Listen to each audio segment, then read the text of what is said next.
Fais-tu partie de ces personnes qui disent « Ah !» aux dernières volontés des gens?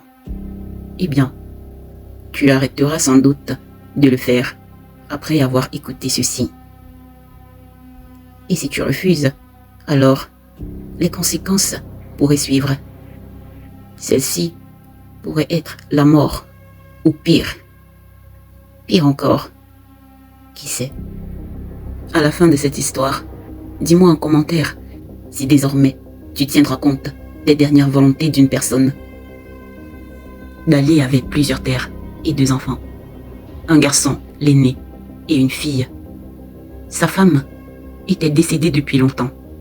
Il ne s'est pas remarié. Il a pris soin seul de ses enfants.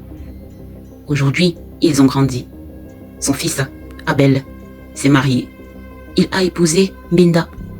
Sa fille, Mandon, elle ne s'est pas mariée, mais a eu 3 enfants, avec 3 hommes qui sont tous partis, l'abandonnant chacun avec son enfant. Mandon vivait avec son père qui se faisait vieux. Elle s'occupait des multiples champs qu'il possédait, et de lui aussi. Son frère Abel, quant à lui, vivait dans une autre ville, avec sa femme et ses 3 enfants, 2 garçons et une fille. Jamais il ne venait rendre visite à son papa. Jamais il ne venait l'aider dans ses champs. Il lui arrivait quand même quelquefois d'appeler pour demander comment il allait. Même lorsque son père demandait à voir ses petits-enfants, Abel prétextait toujours quelque chose. Il ne les emmenait jamais chez lui. Il ne les avait jamais vus. Lorsqu'il y avait des cérémonies au village, Abel venait seul, quelquefois avec sa femme, jamais avec ses enfants. Dali est donc mort, sans voir ses petits-enfants, les enfants d'Abel. Mais avant de mourir, il a demandé à voir celui-ci. Abel est venu. Il lui a dit, « Mon fils, reste avec ta sœur, prends soin d'elle et de ses enfants, comme un frère, comme un père. Si vous voulez vendre certaines de mes terres pour vous en sortir financièrement, faites-le, mais ensemble, ou partagez-les équitablement. Mais que tout cela se fasse dans l'amour. Restez soudés. » Il demanda à son fils, « Me le promets-tu » Abel répondit, « Je te jure, papa, je resterai soudé à ma sœur. Je te promets, je prendrai soin d'elle comme un ami, comme un frère, comme un père. » Son père lui dit, « Je ne voulais pas lui dire. Je te fais confiance. Mais mon fils, si tu ne restes pas soudé à ta sœur, alors j'agirai. Même dans la tombe, tu recevras mon châtiment. Mais je te fais confiance. Je sais que tu ne l'abandonneras pas. Je sais que tu prendras soin d'elle. » Abel lui demanda, « Mais pourquoi ne demandes-tu pas à Mandon de faire la même promesse ?» Son père le fixa et dit, « Chaque parent connaît son enfant comme un livre. » Puis il mourut. Quelques mois après ses obsèques, Abel dit à sa sœur, « Papa m'a donné la charge de prendre soin de toi. C'est moi l'homme. Je ne peux pas vivre en location pendant que toi tu vis dans cette grande maison avec tes enfants. Si tu veux que je prenne bien soin de toi, il faudrait que tu libères. » Mandon demanda, « Libérer quoi? Cette maison? Viens y vivre avec moi. Mes enfants seront contents de passer du temps avec les tiens. Et ne t'inquiète pas, je ne dérangerai pas ta femme. » « Ma femme, dit Abel, veut vivre sans sa belle famille. Les relations avec la belle famille sont mieux à distance. Mais ça, tu ne peux pas le savoir. Tu n'as pas de belle famille. » « Pourquoi me parles-tu ainsi? Demande Mandon. Es-tu en train vraiment de me demander de partir? Mais où vais-je aller? Abel répondit, « Tu as décidé de vivre comme une prostituée en accouchant avec le premier venu. Ramène chaque enfant chez son père par exemple, et tu sauras où aller. » Mandon lui demande, « Pourquoi me traites-tu ainsi? Que t'ai-je fait? » Il répond, « Si tu ne veux pas quitter d'ici, alors je vais devoir vendre des parcelles de terre de papa pour acheter une maison en ville. » Mandon lui dit, « Papa a dit que si nous vendions une parcelle, nous devions partager à part égale. Tais-toi, tu n'es qu'une femme. C'est moi qui décide. » Leur père avait 9 grands terrains. Abel en vendit 5 et s'acheta une très grande maison en ville. Mais il continuait d'appeler sa sœur. « Comme tu ne veux pas considérer mon statut d'homme, partageons la parcelle sur laquelle tu vis en 2, même si en soi, tu ne mérites rien, parce que j'ai les preuves que tu n'es pas la fille de mon papa. C'est moi qui me suis toujours occupé de papa. Toi qui es son enfant, où étais-tu? » Abel répond, « Oui, mais tu grattais juste les miettes. Voilà qui ne t'a rien laissé personnellement. Mais à toi non plus. J'ai déjà vendu 5 parcelles de terre. Alors, à qui a-t-il laissé? Tu as vendu 5 parcelles de terre et tu ne m'as rien donné comme argent. Et moi alors? As-tu pensé à moi dans tout cela? Et chaque fois, Abel raccrochait. La femme d'Abel lui conseilla de vendre encore une parcelle de terre pour faire partir un de ses enfants en Europe, ce qu'il fit. Il en restait donc 3. Et chaque fois, il ne donnait rien à Mandon. Pour vivre, celle-ci travaillait dans les champs. Mais chaque fois, on venait l'informer. Tu ne peux plus travailler ici, ça a été vendu. Abel finit par vendre toutes les terres pour envoyer tous ses enfants en Europe. Sa sœur se retrouva sans source de revenus. Elle décida de commencer à vendre des aliments au marché pour nourrir ses enfants. Un jour, peinant à payer les frais de scolarité de ses enfants, elle alla en ville rencontrer son frère. Son frère, lorsqu'il la vit, dit « Que fais-tu ici ?»« Mon frère, j'ai besoin d'aide. Pitié, aide-moi. Tu as vendu toutes mes sources de revenus. Et mes enfants ne peuvent plus continuer à l'école. Je n'ai plus d'argent. Je n'ai rien. Pour moi-même, c'est difficile. Mais reviens dans un mois ou alors attends, je t'enverrai un peu d'argent. Mais de combien as-tu vraiment besoin? De 300 000. 300 000? Mais où est-ce qu'ils vont, tes enfants? Dans quelle école est-ce qu'ils vont pour demander autant d'argent? Ils sont déjà grands, mon frère. Actuellement, ils sont dans les classes de seconde, première et terminale. Lorsque je compte les livres, les frais de scolarité, cette somme ne pourra même pas couvrir la moitié. D'accord, je vais voir. Je t'enverrai un peu d'argent. Je vais jouer mon rôle de père comme papa me l'a demandé. En attendant, prends ceci et paye ton transport pour retourner au village. Il lui tendit la somme de 5 000 francs. Dès le départ de sa sœur, sa femme lui demanda « Pourquoi lui as-tu donné cet argent? Nous-mêmes n'avons rien. Je t'ai dit que moi aussi je souhaiterais aller vivre en Europe.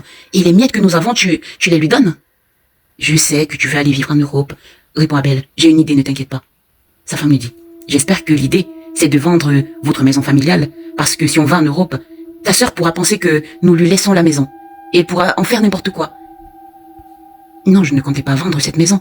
Je comptais plutôt vendre celle dans laquelle nous vivons. Nous irons vivre en Europe. À quoi nous servira-t-elle? Ça jamais, répondit sa femme.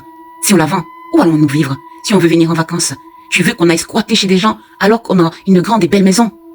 Tu as raison, répondit Abel. Mais quand nous serons en Europe, qui viendra vivre ici? Quelle question? Mes nièces et mes neveux. Mais j'ai des tantes aussi. Abel vendit la maison de son père et envoya à sa sœur la somme de 50 000 francs. Elle le remercia. Il dit « Désolé, je n'ai pas pu avoir plus. Je sais que je t'ai promis près de 300 000, mais je n'ai pas pu avoir plus. Je verrai entre-temps si je trouve un peu plus d'argent, je t'enverrai. » Lorsqu'il vendit la maison, il demanda à l'acquéreur de la prendre d'ici 6 mois, le temps de déménager et de nettoyer. Il ne dit pas un mot à sa sœur. Lui et sa femme obtinrent quelques mois plus tard un visa pour l'Europe. Ils partirent. Il ne dit pas un mot à sa sœur. Le mois suivant, des engins surgirent chez Mandon. Elle fut sommée de quitter. « Mais qui êtes-vous? C'est la maison de mon père. » L'un des conducteurs lui répondit « On vous a donné 6 mois pour quitter cette maison. Mais pourquoi y êtes-vous encore? »« Mais à qui avez-vous donné 6 mois ?» demanda Mandon. « Mais Adal et Abel, il a vendu ce terrain, vous devez partir. » Elle se mit à pleurer, disant « Non, vous mentez. » Elle appela son frère, son numéro ne passait pas. Elle essaya via WhatsApp, et cette fois-ci, ça sonna. En pleurs, elle lui demanda « Abel, où es-tu? Il y a des gens qui sont venus me chasser de la maison. Qu'est-ce que ça signifie? Qu'est-ce qui se passe ?» Abel, calme, lui dit « Écoute, tu n'as pas voulu partager. Mais moi si, j'ai partagé, et je t'ai donné 50 000 francs de cet argent. Tu devrais me remercier. » Sa sœur, en pleurs, lui demanda « Pourquoi m'as-tu fait ça? Où vais-je vivre maintenant? Où vont vivre tes neveux? » D'accord, nous viendrons vivre chez toi. Si tu veux, chasse-nous. Ah, tu peux pas venir, répondit Abel. Je vis actuellement en Europe avec ma femme et mes enfants. Et il y a d'autres personnes dans la maison. Ils ne te permettront pas d'entrer. Quoi? J'ai entendu une rumeur pareille. Tu es vraiment parti à l'étranger? Mais j'ai cru que c'était une blague. Attends, Abel, ne me dis pas que c'est avec l'argent de la maison de papa que tu es parti en Europe avec ta femme. Pourquoi, Abel? Que vais-je devenir? Pourquoi as-tu oublié les paroles de papa? Pourquoi ne les respectes-tu pas? Abel, aie pitié, fais quelque chose. Mes enfants ne vont même plus à l'école. J'ai une fille qui est gravement malade. Pourquoi? Pourquoi mon frère? Je ne suis pas ton frère, répondit froidement Abel, parce que tu n'es pas l'enfant de mon père. Je ne suis pas l'enfant de ton père? Mais d'où sors-tu cela? Ok, je ne suis pas l'enfant de ton père, mais nous avons une même mère. Ça ne compte pas. Notre mère n'avait rien comme terre. Puis il raccrocha. Un vieil ami de Dalé, qui passait par là, vit les engins. Il proposa à Mandon de l'héberger, elle et ses enfants. Une semaine plus tard, la fille de Mandon décéda. Folle de rage, celle-ci alla voir Amidoula et lui dit « Œil pour œil, 100%. Ma fille est décédée pendant que mon frère vit la belle vie en Europe avec ses enfants, qui font de grandes études, qui mangent tous les jours, pendant que les miens ont dû abandonner les études, peine à manger. Je ne puis même pas les emmener à l'hôpital. Amidoula, dis-moi ce que je dois faire. Mais je veux que si l'un des enfants de mon frère ose un jour poser le pied dans ce village, qu'il le paie.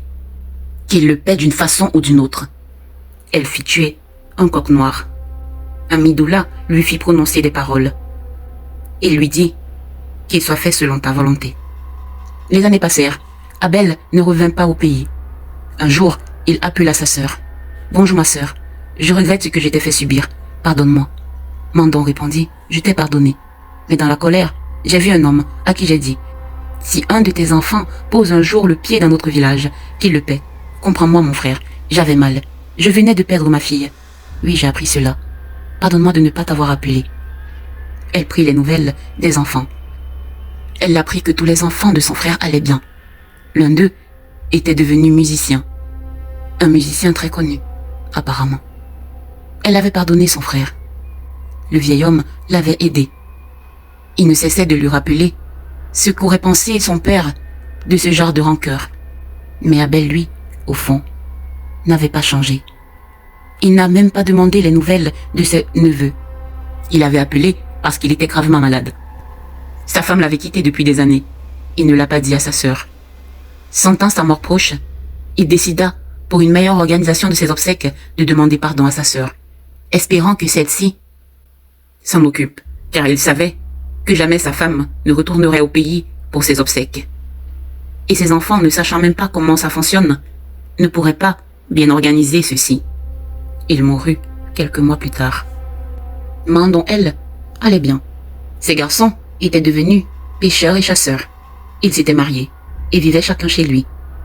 Le vieil homme qui les avait hébergés leur avait laissé une parcelle de terre. Et Mandon y fait des cultures. Après la mort d'Abel, son ex-femme et ses enfants virent une assise. Celle-ci dit, en voyant le corps, ils se débrouilleront, on leur enverra un peu d'argent et ils pourront organiser. Moi je ne veux pas aller dans ce village. Et surtout pas pour votre père. Vous savez tous qu'il m'a fait beaucoup de mal. Et vous ne pouvez pas non plus y aller, parce qu'il vous a dit de ne pas y mettre votre pied. L'un de ses fils, Mbako, le musicien, lui dit, « Papa ne t'a rien fait de mal, il t'a donné tout ce que tu voulais. Moi je vais y aller, je ne peux pas laisser le corps de papa ainsi abandonné comme s'il s'agissait d'un animal sans famille. » Sa mère lui dit, « N'y va pas mon fils. Les sorciers pourront t'atteindre. Tu es une star, ils pourront vouloir te faire du mal. Et de plus ton père t'a dit de ne pas y aller. Laissez-moi vos affaires de sorcellerie, répondit-il. Ce sont des choses pour les enfants. Qui croit à ça? Et même si cela existe, pensez-vous que la sorcellerie attrape n'importe qui? Je ne suis pas n'importe qui. Moi, Mbako, je suis un grand musicien. Déjà, lorsqu'ils vont me voir, ils vont m'aduler. Qui voudra me faire du mal? Il se rendit donc au pays, accompagné de plusieurs amis stars. Sa mère, qui ne voulait pas s'y rendre, décida de l'accompagner pour le protéger. Avant les obsèques, elle amena voir un praticien qui la rassura. C'est bon, on a traité le problème. Rien n'arrivera à votre enfant. Il ira dans ce village et rentrera sain et sauf. Vous pourrez retourner en Europe sans problème. Mais une question se pose. Qui peut dénouer ce qu'Amidoula a noué? Lorsqu'ils arrivèrent au village d'Abel, lorsque Mandon les vit, elle se mit à pleurer. Elle courut vers eux et demanda, « Est-ce toi le fils d'Abel ?» Il sourit et demanda, « Qui es-tu » Elle éclata en sanglots, demanda, « Pourquoi es-tu venu ici? Ton père ne t'a donc rien dit ?»« Si, tata, c'est toi ma tata. Mais les affaires de sorcellerie, c'est comme les histoires du Père Noël. Ça n'existe pas. Ne t'inquiète pas, oui, il m'a dit, ne va pas au village. Sinon, mais ne t'inquiète pas, rien de mal ne va m'arriver. Avec maman, nous sommes allés voir un monsieur avec des feuilles et des choses. Et il nous a rassuré que rien de mal ne va m'arriver. Je vais être là et je vais rentrer. Ça ira. Ne t'inquiète pas. Mandon lui dit, va-t'en maintenant. Pars d'ici. Partir? Sans assister aux obsèques de mon père? Ça jamais. Et mes amis qui sont venus m'accompagner. Je vois toutes ces stars qui sont avec moi. Qu'est-ce que je vais en faire? Mandon se retourna vers l'ex-femme d'Abel et lui demanda, mais toi, pourquoi tu l'as emmené ici? Si lui, il ne croit pas. S'il est naïf, toi, tu connais la vérité. Pourquoi? L'ex-femme d'Abel toisa Mandon. Les obsèques se déroulèrent sans problème. Mbako retourna en ville avec sa mère. Durant le voyage, il lui dit « Je t'ai dit que rien ne m'arrivera, regarde, je vais bien, tout s'est bien passé. » Les jours passèrent. Le jour de son voyage pour retourner en Europe arriva. Il commença à sentir des fourmillements sur le corps, puis des envies de se gratter. Il se grattait, se grattait. Il eut soudain très chaud. Puis, il commença à voir des choses étranges. Son père, son grand-père qu'il n'avait connu que sur les photos. Ils lui dirent chacun, mais parlant en même temps. « Je t'ai dit de ne pas mettre ton pied dans mon village. Tu es comme ton père, vous n'écoutez pas les volontés des gens. Tu seras puni, tu es puni. » Et ils éclatèrent de rire. Et ils firent comme un tourbillon autour de lui. Il les voyait se multiplier, encore et encore, d'abord par 2, ensuite par 4, par 8. Et il se mit à crier. « Papa, grand-père, les voilà, laissez-moi, regardez-les, ils me dérangent, ils disent « Mais non, laissez-moi, arrêtez !» Sa mère paniquée l'emmena chez le tradipraticien. Vu auparavant, celui-ci lui dit « Ils ont été plus malins. Ils ont d'abord disparu, mais maintenant, on ne peut plus rien faire. Ils l'ont eu. »« Comment ça, eu ?» demanda sa mère. « Votre fils ne sera plus jamais le même. Il va continuer à perdre la tête. En fait, il va les voir. Mais voir qui? Voir son père et son grand-père. Mais d'autres choses encore. Alors partez. Je ne veux pas avoir de problème avec eux. Ils sont très forts. Partez. Mais comment va-t-on faire? C'est un grand musicien. Oui, je sais qu'il est un grand musicien, je l'ai vu. Il pourra chanter, danser. Mais dans la folie. Je vais l'emmener en Europe. Notre vol est aujourd'hui. Je préfère qu'il soit fou en Europe qu'ici. Tu ne pourras pas voyager avec lui. Si! Sortez d'ici. Je ne veux pas avoir de problème avec eux. De retour, Mbako s'enfuit. On le chercha partout sans succès. Sa mère rata son vol. Elle le retrouva 2 jours plus tard, sale, très sale. Il la reconnut, courut vers elle, mais se mit à l'insulter. « Tu n'es qu'une sorcière. Je sais ce que tu as fait à ma tante. Je sais ce que tu as fait à mon grand-père. » Lorsqu'elle essaya de s'approcher de lui, il lui lança des pierres, riant, chantant, dansant, l'insultant, insultant son père. Tous les deux n'êtes que des monstres. Vous avez fait souffrir ma tante, vous avez fait souffrir mon grand-père. On tenta de le neutraliser, mais il avait une force incroyable. Maman, tu as fait vendre toutes les terres de mon grand-père par méchanceté. Tu as fait mourir ma cousine, tu as fait souffrir mon grand-père. Tu as fait souffrir mon père parce qu'au final, tu l'as quitté. C'est une sorcière, regardez-la, c'est une méchante. Si je suis telle que je suis aujourd'hui, c'est à cause d'elle. Tais-toi, disait sa mère, tais-toi, ne cessait-elle de répéter. Il riait, il dansait. Elle tenta tout, mais rien n'y fit. Elle retourna en Europe, laissant son fils errer dans les rues de la ville, dansant, chantant, faisant rire la galerie, mangeant dans les poubelles. Il lui arrivait parfois de retrouver des moments de conscience. Alors, il allait vivre dans la maison de son père. Mais cela ne durait jamais. Il recommençait à crier. Les voilà. Regardez-les. Mon père est attaché. Mon grand-père pleure. Il m'accuse de n'avoir pas respecté, de n'avoir pas écouté la parole, de n'avoir pas écouté les dernières volontés, comme mon père. Sa mère envoyait chaque mois de l'argent à ses neveux qui vivaient dans cette demeure pour essayer de prendre soin de son fils, lui donner à manger, des vêtements, ou l'emmener à l'hôpital. Chaque fois que Mbako était emmené dans un hôpital psychiatrique, on ne sait comment, il réussissait à s'en échapper. Mbako n'a pas écouté son père. Abel n'a pas écouté le sien. Et il paye. Mais qu'en est-il de la femme d'Abel? Qui n'a-t-elle pas écouté? L'amour? La voix du cœur qui demande de ne pas faire du mal? Les dernières volontés ne sont pas de simples paroles prononcées avant la mort. Elles sont souvent le résumé d'une vie. L'ultime conseil de quelqu'un qui a vu plus loin que nous. Abel a ignoré son père. Mbako a ignoré le sien. Et la femme d'Abel a ignoré l'amour. Et chacun, à sa manière, en a porté le poids. Alors, la prochaine fois qu'un ancien parle, qu'un parent supplie, qu'une dernière volonté est exprimée, réfléchis. Car certaines paroles ne meurent jamais. Si cette histoire vous a marqué, abonnez-vous. Car la prochaine sera encore plus troublante.